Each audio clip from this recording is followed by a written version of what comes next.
Hello and a warm welcome to News Live on Viewer Television. My name is Phillips Livin. First headlines.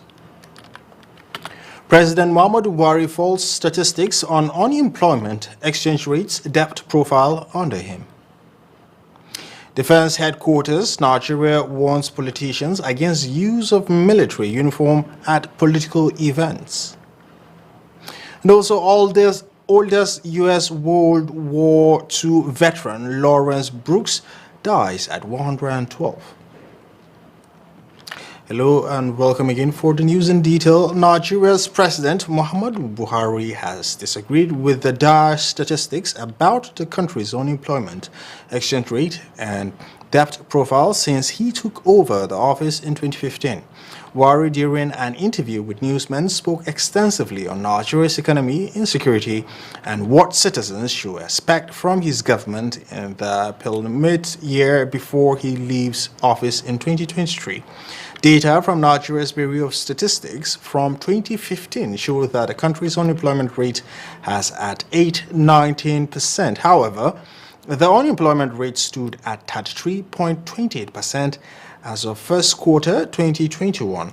Nigeria's debt profile in 2015 was 12 trillion naira and has grown to 32 trillion naira as of January 2022. The inflation rate was at 9% in 2015 and is now over 15% in 2022. As of 2015, a dollar was being exchanged for 197 naira. It is now over 450 naira to a dollar in 2022. Buhari, however, faulted the accuracy of the statistics on Nigeria's worsening rise in debt profile, unemployment, and exchange rate. Now to the military. The defense headquarters has frowned at the habit of wearing military uniforms and accoutrements for electioneering campaign posters by some politicians. The DHQ says campaign posters of some governors dressed in military camouflage uniforms are displayed in noticeable areas in their respective states.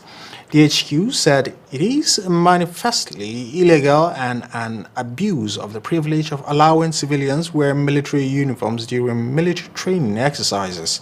The DHQ stance is contained in a statement signed by Acting Director Defense Information, Air Commodore Wap Maigida. Now, the executive chairman of the Federal Inland Revenue Service, Mohammed Nami, says the organization generated about 6.4 trillion naira in 2021 with the help of information and communication technology.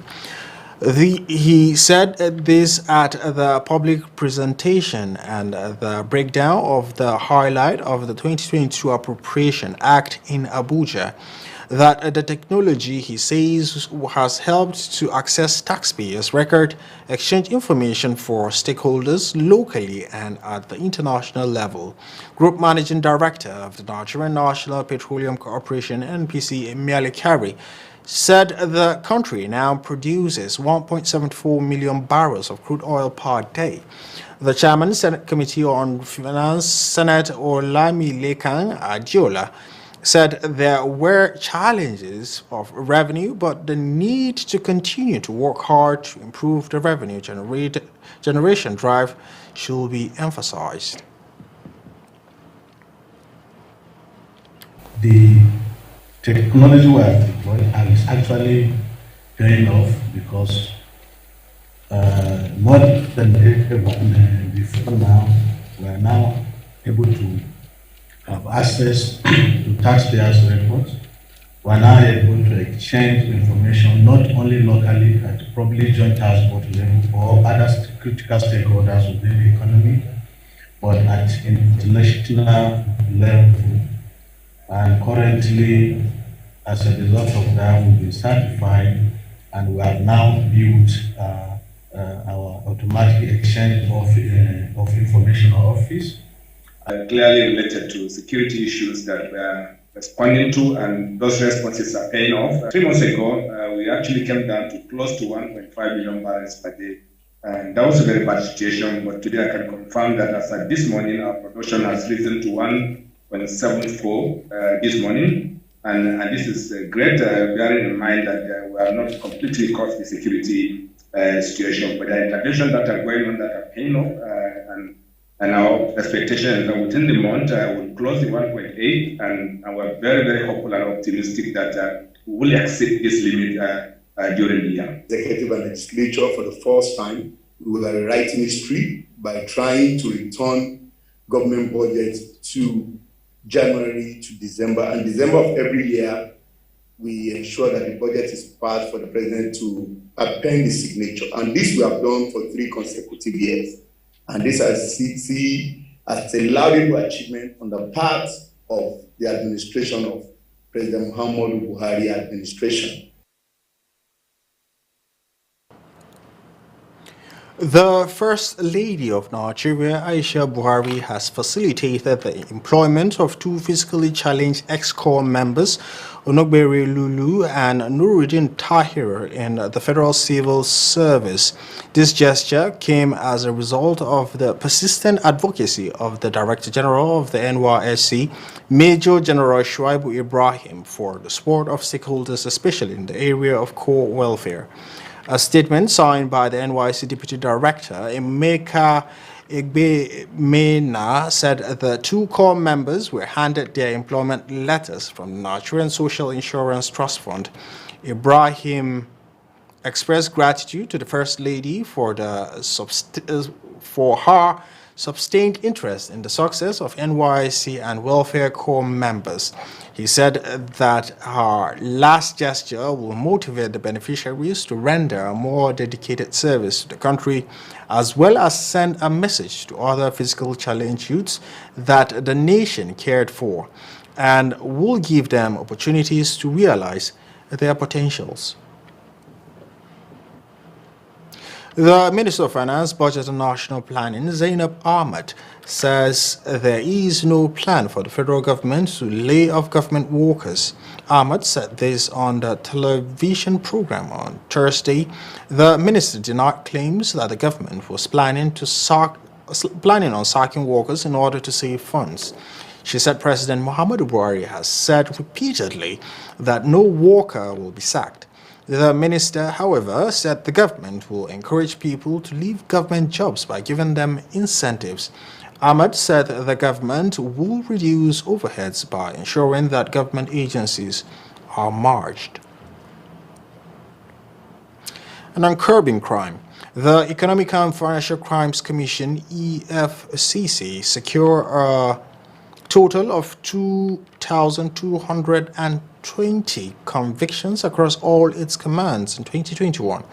This is the highest conviction secured by the anti-graft agency since inception, a 127.5% improvement from the 1,280 convictions recorded by the agency in 2019.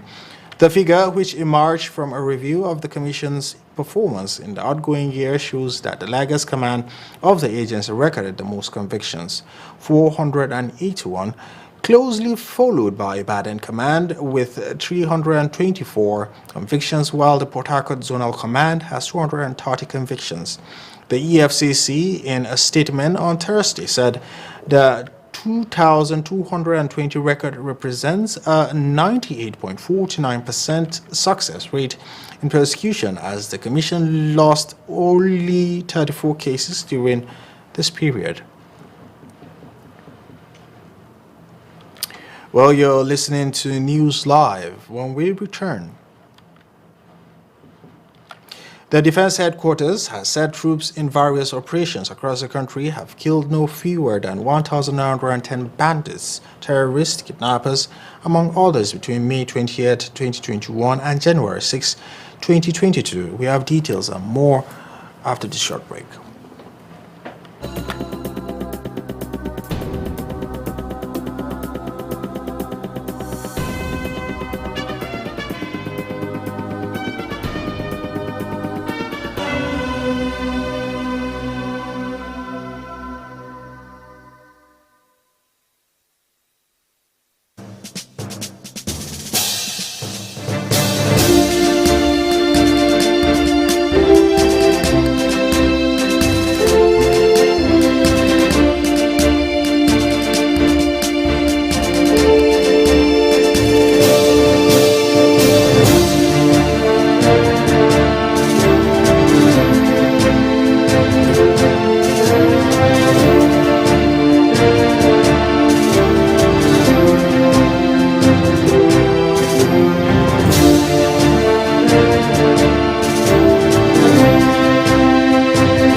Welcome to News Plus on Viewer Television. I am Charles Doke.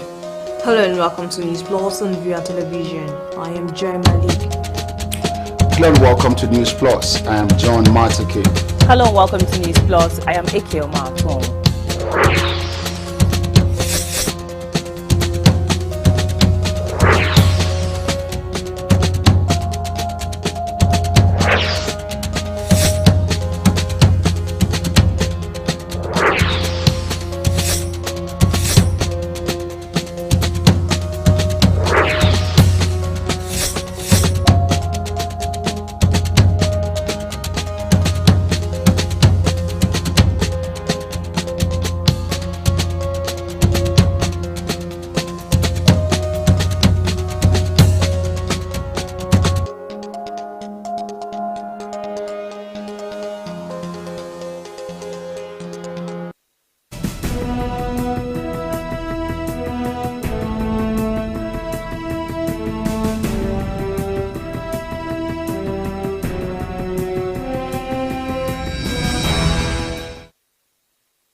Well, welcome back to News Live. If you're just joining us, here is a recap of our top stories. You've heard President Muhammad Buhari false statistics on unemployment, exchange rate, debt profile under him.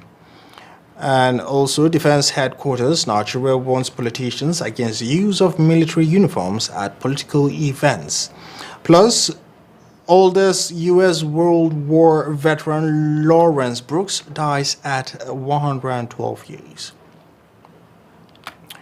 The news continues. Now, the Defense Headquarters has said troops in various operations across the country have killed no fewer than 1,910 bandits, terrorists, kidnappers, among others, between May 20th, 2021 and January 6th, 2022.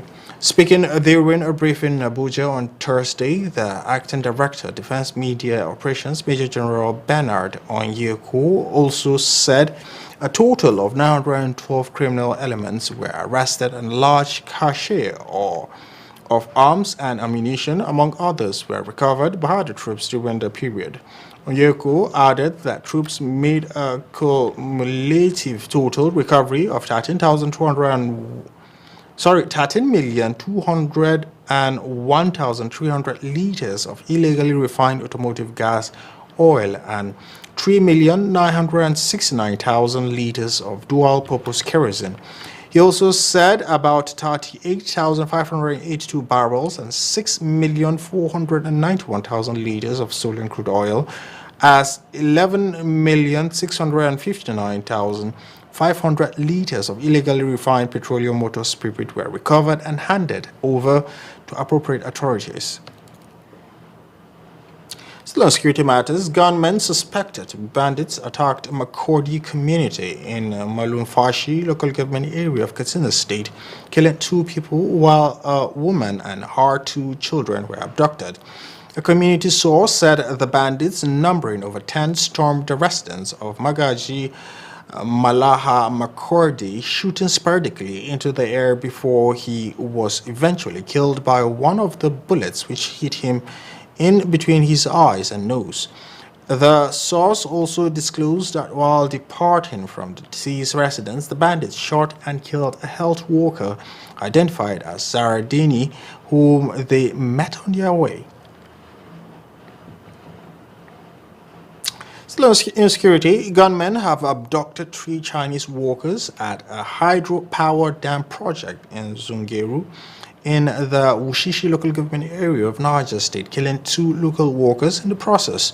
Now, according to a statement by police authorities in the state on Thursday, workers on the hydropower dam project comprised of some Chinese expatriates and local staff who were attacked while working on transmission line tower along Gusashe village. The police spokesperson in Niger, Wasiu Abiodun, said a Chinese expatriate and a local staff were shot while 3 Chinese expatriates were declared missing after the gun duel. Expatriates have been targeted several times by government in Nigeria over the last few months as they work on multi-billion-dollar infrastructure projects that include mining, railways, airports, and roads. The United States has again reiterated that the use of the Super Tucano must comply with the international norms as articulated in the United Nations Charter.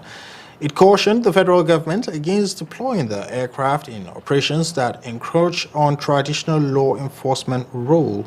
While acknowledging the security challenges confronting Nigeria, the U.S. admonished the government and the military to address insecurity while respecting human rights.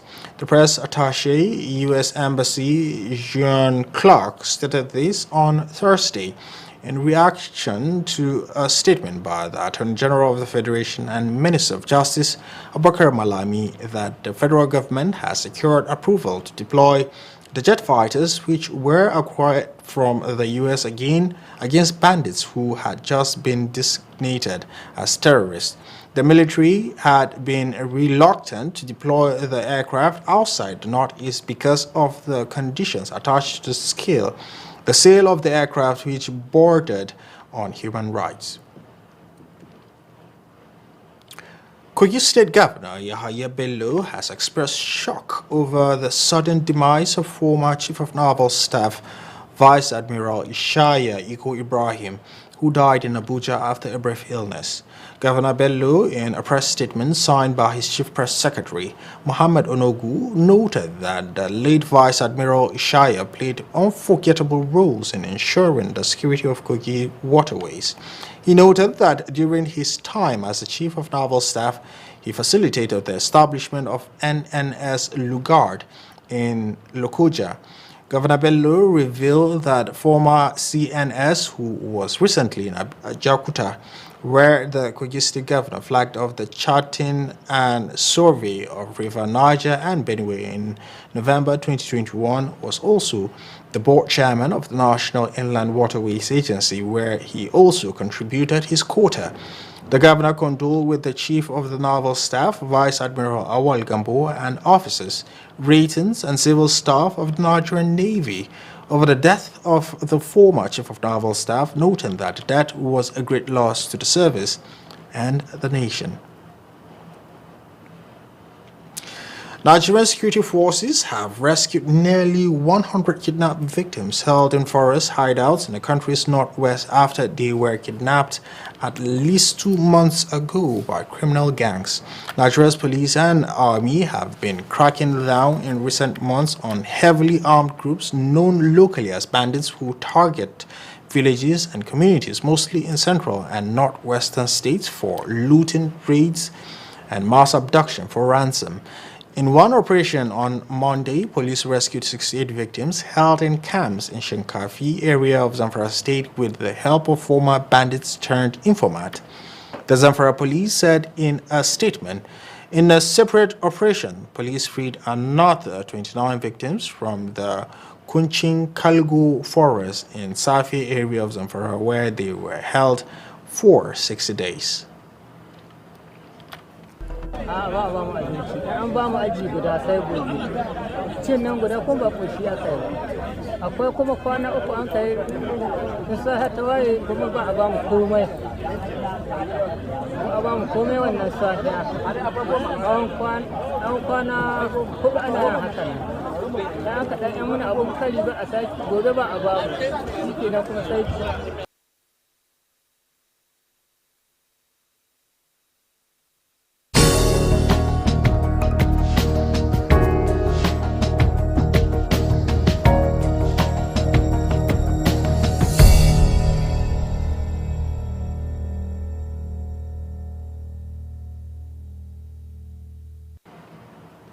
And on business news, the Minister of Finance, Budget and National Planning, Zainab Ahmed, says the federal government is determined to remove subsidy on premium motor spirit, commonly known as petrol. She said She also said a panel chaired by Vice President Yemi Oshibanjo will meet with the Nigeria Labour Congress and other stakeholders to consider the proposed 5,000 naira transport palliative and other options aimed at ameliorating the effects of the plant subsidy removal on Nigerians. Responding to questions by journalists at the public presentation of the 2022 budget, Ahmed said the federal government was set to comply with the provisions of the Petroleum Industry Act 2021 to fully deregulate prices of petroleum products. On the proposed 5,000 naira transport grant, the minister said the initiative was still at the proposal stage, adding that it was being weighed alongside other proposals aimed at reducing the impact of the subsidy removal on Nigerians. The Nigerian Commodity Exchange (PLC) has approved the retirement and appointment of new directors. It disclosed this in a statement signed by the acting head corporate communications, Abiodun Sanusi, titled Reconstitution of the Board and Executive Management of the Nigerian Commodity Exchange PLC. It stated that Ahmed was subsequently appointed chairman of the board at the inaugural board meeting, and additional board appointments will be made in due course.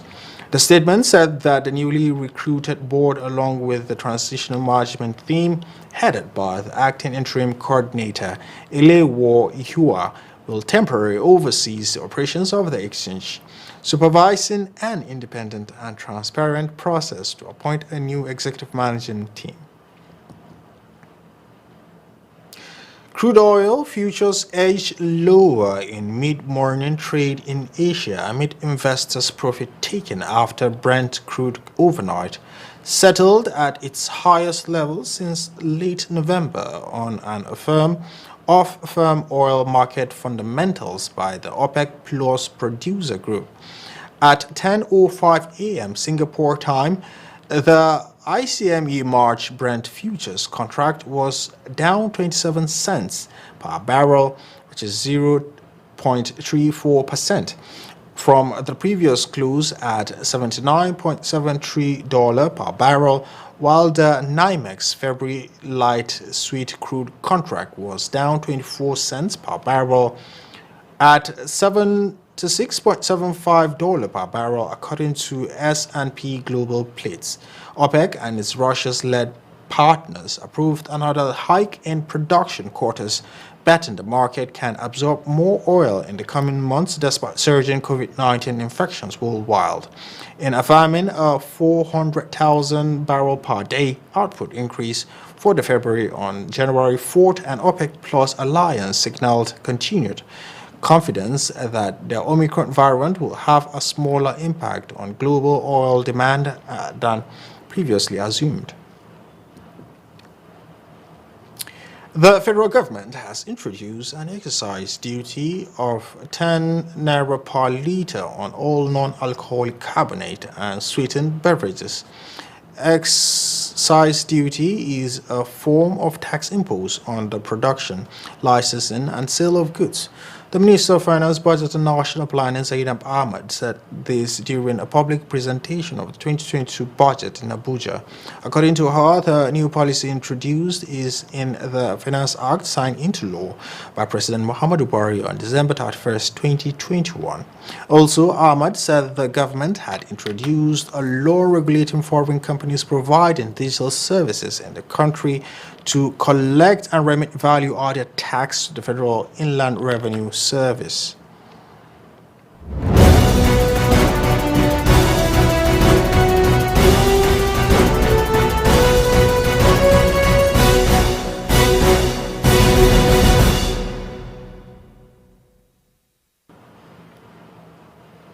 And for news around the world, the United States' oldest living veteran, Lawrence Brooks, died Wednesday at the age of 112. The World War II Museum in New Orleans announced the National World War II Museum will forever cherish the memories we shared with Lawrence Brooks. Its president, Stephen Watson, said in a statement, Brooks was the oldest of the approximately 240,000 U.S. veterans who fought in World War II who remained alive. Born on September 12, 1909, in a small Louisiana town in the midst of aggregation, Brooks was one of the 15 children in an African-American family. He was drafted into the Army in 1940, where he joined the 91st Engineer Battalion, a majority black unit. He was stationed in Australia, New Guinea, and the Philippines. During his deployment, he served as a cook for the battalion's white officers. The U.S. Justice Department intends to pursue perpetrators of the January 6, 2021 assault on the Capitol whenever their status Attorney General Merrick Garland, who is under pressure to charge former President Donald Trump. In a speech at the Justice Department, Garland made no specific mention of Trump, nor did he indicate if the former president is being investigated. Trump is already under investigation by a congressional committee looking to see if he encouraged or even coordinated the violence by his followers, which shot down the U.S. Congress and left 5 dead. But Garland urged patience with the justice process as the department pursues the largest investigation in its history, involving more than 725 people being charged so far in the middle of the pandemic. The Justice Department remains committed to holding all January 6 perpetrators at any level accountable under law, whether they were present that day or were otherwise criminally responsible for the assault on our democracy. We will follow the facts wherever they lead.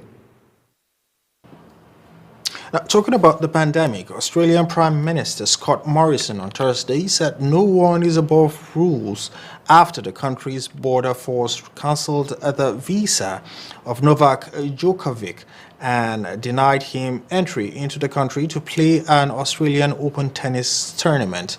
Djokovic visa has been cancelled. Rules are rules, especially when it comes to our borders. No one is above these rules, Morrison said in a tweet.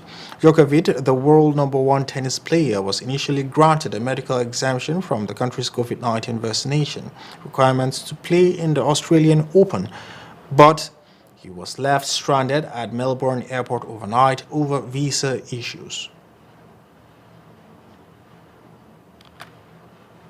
Russia has sent paratroopers into Kazakhstan as part of an international peacekeeping force to quell deadly unrest, a military alliance of former Soviet states said on Thursday.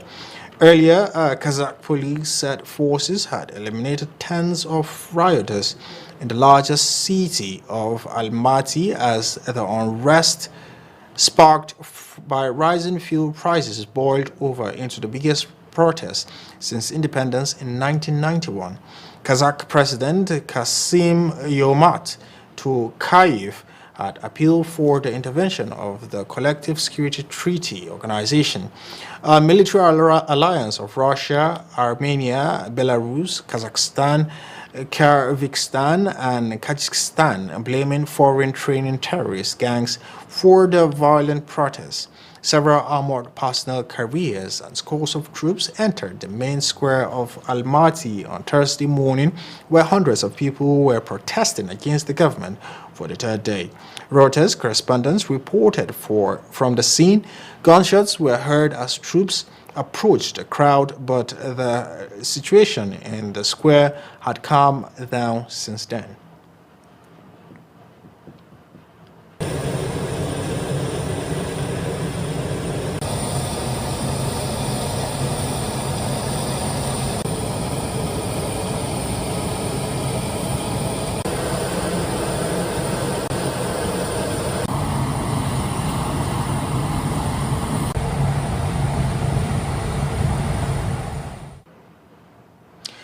The Taliban have ordered shops owners in western Afghanistan to cut the heads of mannequins, insisting figures representing the human form violate Islamic law.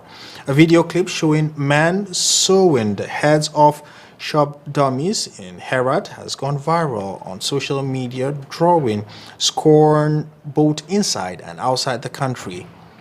Since returning to power in August, the Taliban have increasingly imposed a harsh interpretation of Islamic law and severely curtailed freedoms, particularly those of women and girls. While the headline Islamists have not issued any formal national policy on mannequins or other creeping restrictions, various local authorities are clamping down on what they say are immoral practices. Aziz Rahman, head of the Ministry for the Promotion of Virtue and Prevention of Vice in Herat, confirmed the order to AFP on Wednesday. خیلی دکان هستند فقط و فقط سرشو از جدا شود از تنشو تا که تشکل بود از او محو شود دیگه بدنایشو کار نداریم. با اساس اطلاعیه که از طرف همین امر معروف برای ما آورده وارد مارکت ما شده اطلاعیه بیاورده با 15 دانه مایکن داشتیم سر از اینا ما با اساس همین اطلاعیه گفتم قلم کنیم هر مایکن 5000 افغانی قیمت اینه سرا از اینا که ما شما مشاهده میکنیم ما قلم بکردیم هر کدوم از اینا دقیقاً 2000 3000 برای ما تاونه من فهم وقتی که این مایکن نباشه من چی رقم جنس برای مشتری خوب بفروشم.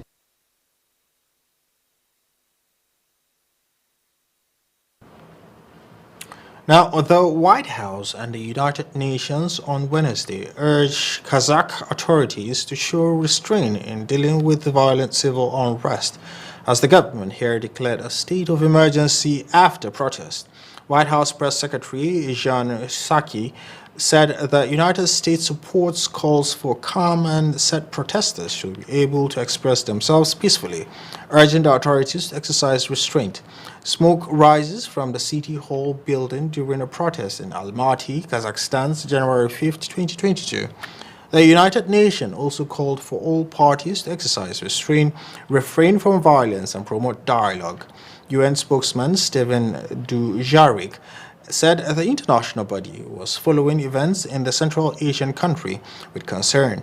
Kazakhstan declared a nationwide state of emergency Wednesday after protests over a fuel price hike erupted into clashes and saw demonstrators storm government buildings. For protesters to express themselves peacefully and for authorities to exercise restraint. There are some crazy Russian claims about the U.S. being behind this, so let me just use this opportunity to convey that as absolutely false and clearly a part of the standard Russian disinformation playbook we've seen a lot of in past years. Go ahead. People across Aceh province in Indonesia, Sumatra Island, remain at shelters several days after flood first hit. The new year has got off to a wet start on the island of Sumatra in Indonesia after torrential rains displaced some more than 30,000 people and left 2 children dead. According to the country's disaster mitigation agency, heavy rain has pummeled parts of the Western Island, including Jambi and Aceh provinces, for days, raising fears that the flooding will harm the local economy and lead to a spike in COVID-19 cases.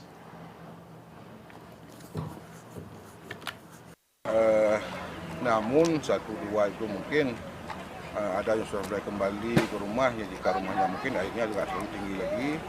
Ada juga yang sudah menumpang di tempat keluarga-keluarga atau saudara di luar desanya. Banjir kalau dulu 5 tahun sekali banjir. Itu pun nggak setinggi ini. Paling nanti di bawah luntur. Kalaupun masuk nggak rusak barang. Ini kan barang semua nggak bisa dipakai. Beli rusak seperti ini. Jadi ini setiap tahun banjir ya? Iya setiap tahun banjir. Yang parah seperti ini udah 2 kali. Tahun kemarin sekali, tahun barunya sekali.